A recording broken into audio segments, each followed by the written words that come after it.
50 से 100 करोड़ में बनी एक ऐसी फिल्म स्त्री 2 जिसमें कोई भी बड़े एक्टर नहीं है। भाई किसने सोचा था कि वो प्रभास के बाहुबली 2, रॉकी भाई के KGF 2 और SRK के पठान जवान का बॉक्स ऑफिस रिकॉर्ड को भी बीट कर देगा। कोई सपने में भी नहीं सोच सकता भाई, क्योंकि हमारे यहाँ आज भी स्टार पावर से मूवी चलती है। तो इतने बड़े बड़े स्टार के रिकॉर्ड तोड़ना मजाक है क्या? लेकिन स्त्री 2 ने कर दिखाया भाई। हिंदी नेट कलेक्शन में इसने पठान जवान, बाहुबली 2, KGF 2 सबका रिकॉर्ड को तोड़ दिया है और आज इंडिया की सबसे ज्यादा कमाई करने वाली हिंदी फिल्म बन चुकी है। ये ऑडियंस का पावर है भाई, सबको ये मूवी पसंद आ रही है। तो सोचो मेकर्स ने इसे कितना ध्यान से बनाया होगा, बहुत ध्यान से भाई। इसका छोटी से छोटी डिटेलिंग के ऊपर भी ध्यान दिया गया है और ऐसे ही कुछ डिटेलिंग को हम स्त्री 2 OTT में आने के बाद देख के नोटिस किया, जिसके ऊपर की आज हम चर्चा करेंगे। इसलिए अगर स्त्री 2 ने आपको एंटरटेन किया है या आप स्त्री 2 के बारे में और ज्यादा जानना चाहते हो तो भाई ये वीडियो को बिल्कुल भी मिस मत करना, क्योंकि इसके बाद आपका मजा डबल होने वाला है। तो फिर देरी किस बात की भाई, चलो अब वीडियो को स्टार्ट करते हैं। Calm down. ओके, तो पहले लड़कियों की प्रगति। ये डिटेलिंग को तो शायद आप सबने नोटिस किए होंगे कि टाइटल आने के बाद जो लड़कियों का कराटे ट्रेनिंग करना, जॉगिंग करने जाना और पढ़ाई करने जाते हुए भी दिखाया गया है, वो सब लड़कियों के प्रगति का डिटेलिंग था। ये बताने के लिए कि चंदेरी कितना आगे बढ़ चुका है और यहाँ के लड़कियां भी कितना तरक्की करने लगे हैं। लेकिन क्यों ये डिटेलिंग किस लिए था, क्या आपने नोटिस किया? क्योंकि भाई आगे इस शहर में सरकटा आने वाला था, जिसका की सोच इससे बिल्कुल विपरीत है। वो घमंडी, अय्यास और एक सरावी दानव है जो दुशासन को अपना आदर्श मानता है और चीरहरण करना उसका शौक है। वो महिलाओं को कुछ भी नहीं मानता। उसका सोच के हिसाब से औरतों का काम है सिर्फ चूल्हा चौका और कपड़े धोना और जब मर्द चाहे तब उसके साथ सोना, बस। इसीलिए वो अपने टाइम में लड़कियों से या तो मुजरा करवाता था या उन्हें कंट्रोल करके घर में बंद रखता था। लेकिन आज के टाइम वैसा नहीं है, चंदेरी बदल चुका है और लड़कियां भी अपनी मर्जी की जिंदगी जीने लगे हैं। यही दिखाने के लिए ये सब डिटेलिंग था। पर सरकटा तो भाई अभी भी वैसा का वैसा ही है ना, इसीलिए वो आने के बाद देखना हमें बिफोर एंड आफ्टर वाला डिटेलिंग भी दिखाया जाता है। पहले लड़कियां पढ़ने जाती थी तो अब उनसे किताब छीन लिया गया, उनका स्कूल बंद कर दिया। पहले वो आजादी से बाहर घूमती थी, नई नई चीजें सीखती थी, तो आज उन्हें नया कुछ सोचने से भी रोकने के लिए उनसे मोबाइल छीन लिया और उन्हें घर में भी बंद कर दिया। पहले बच्चियां स्त्री बनकर बच्चों को डरा रहे थे, तो अब बच्चे सरकटा के नाम से बच्चियों को डरा रहे हैं। और भाई हम महापूजा की आरती को कैसे भूल सकते हैं? पहले का अनाउंसमेंट कुछ ऐसा था, इस बार महापूजा की आरती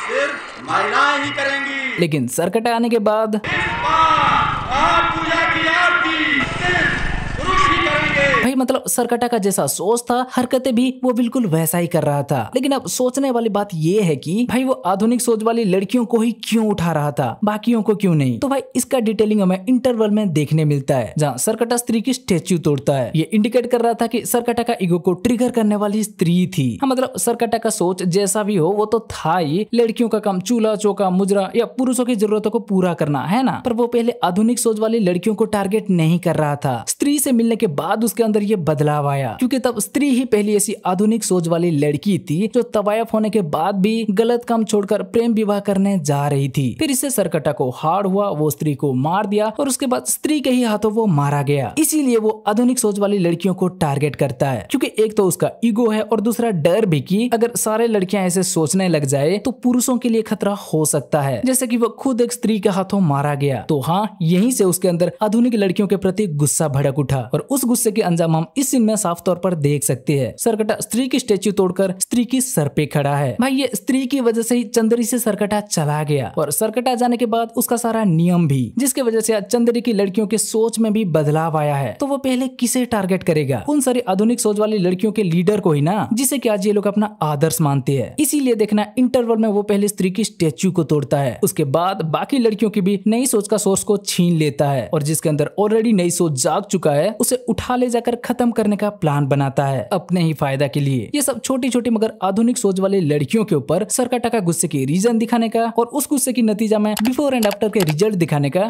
बहुत अच्छा डिटेलिंग था। नेक्स्ट ये सीन में श्रद्धा जो ड्रेस पहनी थी वही ड्रेस वो स्त्री की एंडिंग में भी पहनी थी। यहीं से हमें समझ जाना चाहिए था कि वो विक्की का भ्रम है, क्योंकि विक्की बोलता है ये पहली बार नहीं है, आप हमेशा यही ड्रेस पहन के आती है। हाँ। अरे विक्की भैया वो हमेशा वही ड्रेस पहन के नहीं आती, आप लास्ट टाइम उसे उस ड्रेस में देखे थे, इसीलिए हमेशा आपको वो उसी ड्रेस में नजर आती है। और मेकर्स हमें ये बात कब से बताना चाह रहे थे, लेकिन हम समझ नहीं पाए कि ये भ्रम है, सच नहीं है। नेक्स्ट चंदेरी का रक्षक। भाई ये घर के सामने भी है और दुकान में भी, क्योंकि ये पार्ट 1 का रेफरेंस था, आपको याद है ना? रंग गेहुआ लंबी नाक समझे खुद को राजा। जी हाँ, विक्की खुद को राजा या कहे चंदेर की रक्षक जैसे मानता है, तो इसीलिए उसी के रेफरेंस में मेकर्स का ये निंजा टेक्निक वाला डिटेलिंग था। नेक्स्ट, विक्की के रूम में हमें पहले भी अक्षय कुमार के पोस्टर देखने मिला था और स्त्री 2 में भी अच्छा कंटिन्यूटी डिटेल्स है, लेकिन भाई इसमें तो फिर अक्षय पाजी के कैमियो भी दिख गया। मतलब ये थोड़ा मल्टीवर्स टाइप हो गया ना। चलो कोई ना, बस नोटिस किया तो बता दिया। ये सीन में विक्की बोलता है, इसको 4 महीने में 40 टेडी बियर दिए ना, हमारे पैसे दिए। तो हम देखना चाह रहे थे विक्की कितना सच बोल रहा है। और सही में भाई चिट्टी के रूम में हम देख सकते हैं टेडी बियर सब एकदम भरी पड़ी है, मेकर्स कुछ भी नहीं भूलते। ये सीन में चिट्टी बोलती है, अरे प्रतिमेश को फोन कर लूंगी। क्यों? उसको क्यों फोन करना है? मतलब चिट्टी के बॉयफ्रेंड नहीं तो फ्रेंड जोन में कोई और भी था जिसके बारे में ऑडियंस सोचे भी नहीं होंगे। लेकिन मेकर्स का डिटेलिंग भाई, ये बंदा आपको याद है?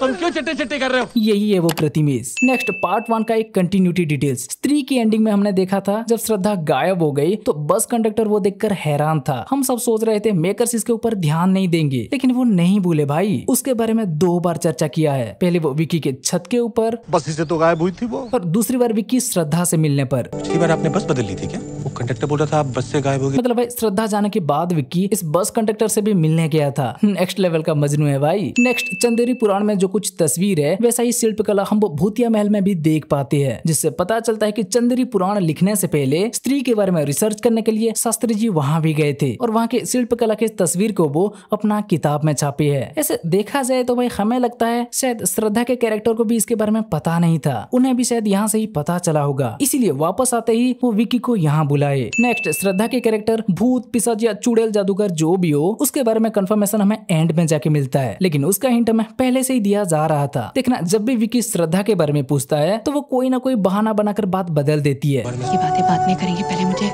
तुम्हें वो बात बतानी है। ऐसा आगे भी हुआ है। विक्की, अभी ये सब सोचने का वक्त नहीं है। और ये सीन में तो भाई वो सेल्फी लेने से भी मना कर देती है। मतलब मेकर्स पॉइंट आउट कर रहे थे कि वापस आने के बाद भी श्रद्धा के कैरेक्टर के साथ कुछ गड़बड़ी है, और वो क्या है ध्यान दोगे तो उसका भी जवाब वो ऑलमोस्ट दे दिए थे। उस बच्चे के बारे में पूछने पर देखना श्रद्धा की एक्सप्रेशन बदल जाती है, जो दर्शा रहा था कि वही असल में उस स्त्री की बच्ची थी। नेक्स्ट, यहाँ गाने के बाद वो श्रद्धा वाली पंखुड़ी विक्की के जेब से निकलना, जो संकेत दे रहा था कि यहाँ विक्की का नाच गाना 100% हुआ था, वो भ्रम नहीं था। इसका मतलब विक्की का वो उड़ना भी रियल था, और मतलब श्रद्धा के पावर से ही सही। अगर ये सच है तो भाई फिर नेक्स्ट पार्ट में हमें सच में विक्की भैया सुपर पावर के साथ दिख सकते हैं, क्योंकि एंडिंग में आपने देखा ना वो पंखुड़ी विक्की के अंदर समा गया और विक्की का बॉडी ग्लो करने लगा। हाँ, पर भाई श्रद्धा अपने पावर से अगर विक्की को उड़ा सकती है तो वो खुद कभी ऐसे स्टंट करते हुए क्यों नहीं दिखी? क्लाइमैक्स में सरकटा से लड़ते टाइम तो स्त्री के जैसे कुछ पावर दिखाना चाहिए था ना भाई। ये सोचने वाली बात है। ये सीन में जना भास्कर बोलने ही वाला था पर चुप हो गया ताकि इन सबको पता ना चल जाए। ये सीन के बाद इस सीन में विक्की का हेयर स्टाइल थोड़ा अलग है, पर यहाँ दाढ़ी भी थोड़ा ज्यादा दिख रहा है, क्योंकि इस सीन को पहले भेड़िया की पोस्ट क्रेडिट के लिए शूट किया गया था और भेड़िया रिलीज होने के 8 महीने बाद भाई स्त्री 2 की शूटिंग स्टार्ट हुआ है, तो थोड़ा तो फर्क दिखेगा ही। कुछ नहीं, इसे भी बस ऐसे ही नोटिस किया तो बता दिया। नेक्स्ट, जना जब चंदेरी वापस आता है तो यहाँ देखना विक्की और बिट्टू स्त्री की स्टेचू को प्रणाम करती है, लेकिन जना नहीं करता, क्योंकि उसे पता नहीं कि भाई चंदेरी के लोग अभी स्त्री को प्यार और सम्मान देने के लिए चंदेरी में जगह जगह उसकी मूर्तियां स्थापित की गई है। स्त्री के बाद तो उसे उसके माताजी बाहर भेज दिए थे ना, तो अब वापस आकर उसे ये सब समझने में थोड़ा टाइम लग रहा है। आपने इसे नोटिस किया था क्या? नेक्स्ट, इसे तो शायद आप में से भी बहुत लोग नोटिस कर लिए होंगे। स्त्री को ढूंढने जाते टाइम जना जो हेडलैम्प पहना था वो उसने अरुणाचल प्रदेश से लाया था। हाँ भाई, भेड़िया के प्री क्लाइमैक्स में भी आपने देखा होगा जना यही सेम हेडलैम्प पहना था। और भेड़िया की पोस्ट क्रेडिट में जो विक्की और बिट्टू जना को लाने गए थे तो एक्साइटमेंट में वो ये लाइट भी पैक कर लिया था। रुद्र भैया की अनुरागिनी के नाम है शमा और वो डांस करती है, उनका एक डांस ग्रुप भी है। लेकिन क्या आपने इनका डांस ग्रुप नाम को नोटिस किया? यहाँ देखो, समा डांस ट्रूप। 2 से 3 सेकंड का ये सीन होगा, इसके बाद और ये वैन दिखता भी नहीं, लेकिन डिटेलिंग के लिए मेकर्स इसे भी नहीं छोड़ा, मानना पड़ेगा। नेक्स्ट, सरकटा लड़कियों को ले जाने के बाद देखना उन्हें टकली कर देता है, क्योंकि मेकर्स इस यूनिवर्स में पहले से दिखाते आ रहे हैं कि स्त्री की सारी शक्तियां उनकी चोटी में होती है। तो भाई सरकटा को डर है कि पिछली बार की तरह इस बार भी वो गलती ना हो। हाँ, मतलब लास्ट टाइम उसने जब स्त्री को मारा तो उसकी चोटी नहीं काटा, जिसके वजह से स्त्री वापस आकर उसे ही टपका दी, और अब तो ये कई सारी लड़कियों का बलि देने जा रहा है। तो सोचो अगर इस बार भी पहले के जैसे ये सब स्त्री बनकर आ जाए तो सरकटा का क्या होगा? इसीलिए वो लड़कियों को लाते ही पहले टकली कर देता है, और ऐसा उसने श्रद्धा के साथ भी किया था ताकि इस बार दोबारा वो गलती ना हो। और अगर आपने नोटिस किया हो तो ऐसा स्त्री भी करती है। लास्ट टाइम स्त्री सरकटा को मार के यहीं कहीं दफना दिया था, तो वो जाने के बाद सरकटा वापस आ गया। इसलिए इस बार स्त्री सरकटा को खत्म करने से पहले उसका बॉडी को जला देती है, फिर उसका सर को भी काट के भस्म कर देती है। भाई मतलब मेकर्स ने इसमें कितना दिमाग लगाया है ना। नेक्स्ट, आमतौर पर देखना भूतों को हमेशा डार्कनेस के साथ दिखाया जाता है, ना कि रोशनी के साथ। लेकिन क्लाइमैक्स में देखना जब स्त्री की एंट्री होती है तो उसे रोशनी के साथ दिखाया जाता है। और क्योंकि रोशनी अक्सर ज्ञान, शांति और मुक्ति का प्रतीक होता है, तो यहाँ ये रोशनी इंडिकेट कर रहा है स्त्री की मुक्ति की, जो कि फर्स्ट पार्ट में ही विकी के हाथों स्त्री को मिल गई थी। बहुत बढ़िया डिटेल्स था भाई। और यहाँ देखना स्त्री की वो भूतिया वाली बीजीएम भी नहीं है, मतलब है थोड़ा सा लेकिन मिक्सिंग के साथ, जो कि एक इविल जैसा नहीं लगता। हाँ, पर यहाँ आपके मन में ये सवाल उठ सकता है कि भले ही स्त्री को मुक्ति मिल गई हो, लेकिन थी तो वो एक भूतनी ही ना, जैसे कि श्रद्धा के कैरेक्टर भी है। तो जब श्रद्धा के कैरेक्टर यहाँ आधा नर के बिना आ नहीं सकी, तो स्त्री अकेली यहाँ कैसे आ गई? तो भाई अब ये तलवार देख रहे हो, ये गवाह है कि स्त्री पहले भी यहाँ आई थी और सरकटा को मार के चली भी गई थी, तभी तो स्त्री की तलवार यहाँ मौजूद है ना भाई। तो स्त्री के लिए यहाँ दोबारा आना कौन सी बड़ी बात है? ऑडियंस का उस सवाल के लिए मेकर्स का यही जवाब है। और इसके बाद स्त्री और सरकटा के फाइट के टाइम देखना उनके पावर्स के कलर को भी दिखाया है ब्लू और रेड के साथ, जिसके बारे में कि हम 1000 बार बात कर चुके हैं। ब्लू मतलब अच्छाई और रेड मतलब बुराई, लेकिन ये कलर डिटेलिंग भी भाई अच्छा था। वैसे अक्षय पाजी के उस लोटा को लेकर रुद्र भैया, बिट्टू, जना और मुंजिया के भी नाम आ रहा है। आपको क्या लगता है किसने ला कर दिया होगा? कोई थ्योरी है तो भाई जल्दी कमेंट करो। कुछ लोग बोलते हैं ना, कोई बड़ा स्टार का रिकॉर्ड तोड़ने के लिए उससे भी बड़ा स्टार या बहुत बड़ा बजट की मूवी होना चाहिए। भाई स्त्री 2 उस बात को गलत साबित कर दिया और दिखा दिया कि जब कंटेंट असली और दमदार हो तो वो कुछ भी कर सकता है, फिर चाहे उसमें कोई बड़ा स्टार हो या ना हो। लेकिन मेहनत तो भाई मेकर्स ने